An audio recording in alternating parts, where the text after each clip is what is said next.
വീട്ടിൽ ഞാൻ ചെന്നു ചേരും. കണ്ണുനീരൊക്കെയുമന്നു തീരും.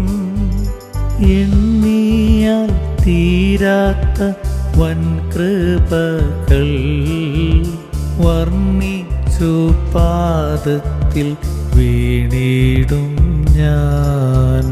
വിശ്വാസ ജീവിത പടകിൽ ഞാൻ സിയോൻ നഗരിയിൽ പോകുന്നു ഞാൻ. വിശ്വാസനായകൻ യേശുവെ നോക്കി വിശ്രമദേശത്ത് പോകുന്നു ഞാൻ.